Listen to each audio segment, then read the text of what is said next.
I think some of my earliest memories were actually getting towed behind my dad on alpine skis while he was training. He would tow me up a hill as training, and I would get to ski down the hill. It was kind of a way that he could train and I could get out on skis. Naturally, I was just kind of born into the whole skiing thing, and it was just very natural for me to continue that.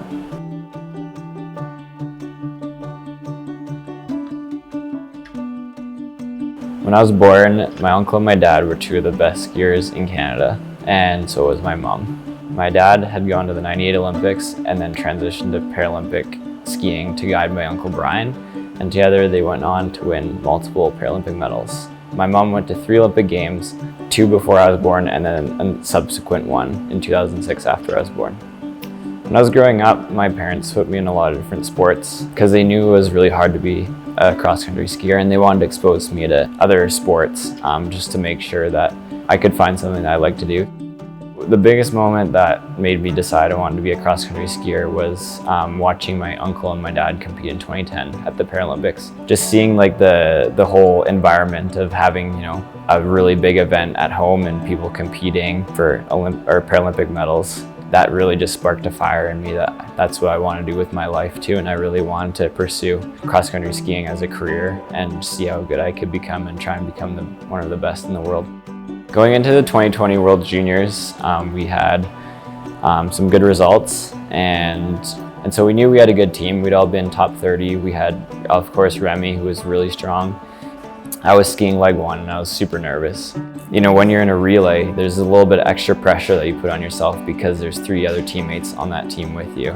You know, I just had the goal of just staying with the main pack and just giving our next skiers a chance. So, you know, had a really good leg overall, and I was really happy with it. And I tagged off the Olivier in 5th or 6th, I believe, and Oli started pushing the pace at the front of the pack, and I think it was around that moment when, you know, we were actually leading the chase pack behind the Americans, that we really believed that, you know, this could be a special day. And then tagged off to Tom, and then Tom was leading again, and I was like, what is happening? Like, of course I knew, you know, we have our strongest skier in the team, Remy, and on the last leg, so it was just about, you know, we just needed Tom to stick in there, and he stuck in with the pack. And yeah, when Remy was coming down the finish straight, finishing off that relay, all I had was just goosebumps. You know, I couldn't believe what just happened. I almost cried because I was like, just could not believe it. We had great skis from the Wax Sex. They did a great job, and it just, everything gelled for us that day. And we had like the whole support staff there. We had some other athletes who were watching, and yeah, it was just unreal.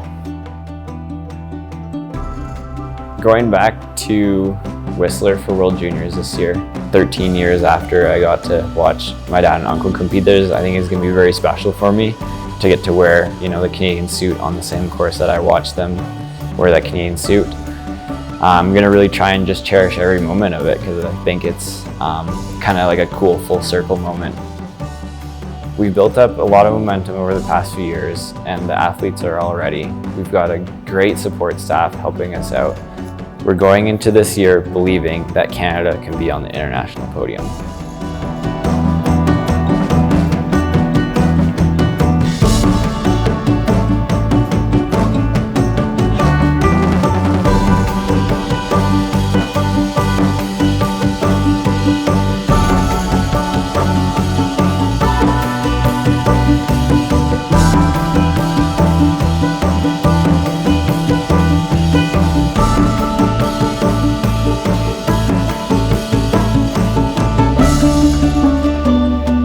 We believe.